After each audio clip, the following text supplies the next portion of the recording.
जय हिंद बच्चों। आप सभी को पता है कि इसमें एग्जाम चल रहे हैं, अर्धवार्षिक एग्जाम। तो बच्चा हमने बच्चों की हेल्प के लिए आज क्लास 11th के बायोलॉजिकल के कुछ क्वेश्चन लाए हैं, मोस्ट इंपॉर्टेंट, जो हर साल एग्जाम में पूछे जाते हैं। हर साल यही क्वेश्चन रिपीट किए जाते हैं। ठीक है बच्चा, देखते हैं ध्यान से, इसको पढ़ कर जाइएगा। 100% आपको बता रहे हैं आएगा तो यहीं से लिखित है। एक आध ठो गड़बड़ाएगा तो गड़बड़ाएगा, नहीं तो आएगा तो यहीं से, ये फिक्स है, ये हमारी गारंटी है। नहीं होगी तो आप इसको क्या कहूँ, अब आपकी मर्जी, आप कुछ कह सकते हो, बट इतना कंफर्म है कि आएगा जरूर। बाबू पहला क्वेश्चन बनता है, रुधिर O2 का परिवहन, मतलब ऑक्सीजन किसके साथ घूमता है और उसके और क्या क्या काम होते हैं। तो याद होगा हमने पढ़ाया था ऑक्सी शोषण, आंतरिक शोषण, समझ गए कि नहीं। CO2 को हीमोग्लोबिन लेके जाता है, पूरे ऑक्सीजन फेफड़ा तक को दौड़ाता रहता है हीमोग्लोबिन वाला को, बताया था कि नहीं बताया था। ठीक है, अगला कोशिका भित्ति किसे कहते हैं बाबू। देखो इसके दो प्रकार के क्वेश्चन बनते हैं, पूछेगा कि कौन सी ये भित्ति क्या होती है, कौन सा पदार्थ मतलब जंतु कोशिका और पादप कोशिका दोनों में पाया जाता है, बताइए, बताओ बाबू।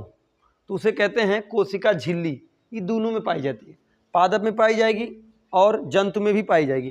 तो बबुआ कोशिका भित्ति का सचित्र वर्णन मैंने कल मैं जब पढ़ा रहा था इस चैप्टर को, जब मैं पढ़ा रहा था तो आपको बताया था इस चैप्टर में कि बबुआ जो चौकोर होती है ये बॉटनी की होती है, इसके ऊपर ऐसे लगा होता है जो सुरक्षा करती है। पेड़ पौधों का जो चौलिया होती है वही होती है कोशिका भित्ति, जो इन सबकी सुरक्षा करती है। ये चीज़ अगर आपको दिमाग होगा तो बताएंगे। साइटोकाइनिन बाबू दिमाग का चैप्टर है, बताया था आपको।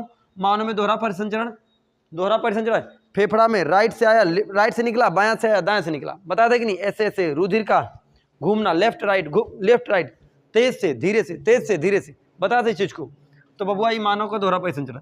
मेंढक का पाचन तंत्र बाबू, मेंढक जानते हैं आप कैसे बनता है भाई, जो भी मेंढक बनता होगा, जो बनाया होगा, ऐसा कुछ मेंढक होता है। ठीक है, आगे प्रकाश संश्लेषण पर संक्षिप्त टिप्पणी बाबू। प्रकाश संश्लेषण बॉटनी का चैप्टर मैंने बताया था, पौधे प्रकाश संश्लेषण कैसे करते। सूर्य के प्रकाश से परहरिम की उपस्थिति में, धीरे से बोले, सूर्य के प्रकाश से परहरिम की उपस्थिति से नीचे से वायुमंडल मतलब वो पानी ले लेते हैं, सूर्य के प्रकाश से अपना भोजन बना लेते हैं। ठीक है, पौधे के हरे भाग से।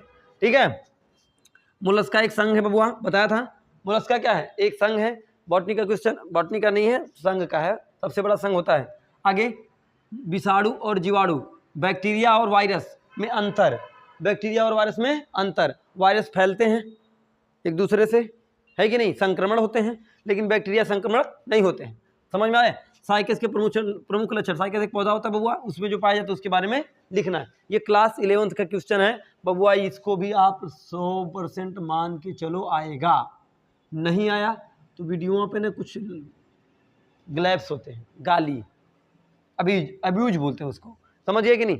ऐसे खूब निक दे दीजिएगा ताकि हमें समझ में आए कि हम बहकाते हैं, लेकिन बच्चा हम बहकाते नहीं हैं। आप मेरा भरोसा करिएगा कि जो एग्जाम में आएगा हम वही बताते हैं। ठीक है, जो चीज़ मुझे नहीं समझ में आती मैं उसको बोलता ही नहीं। ठीक है, मिलते हैं बाबू अगले वीडियो में, तब तक के लिए जय हिंद।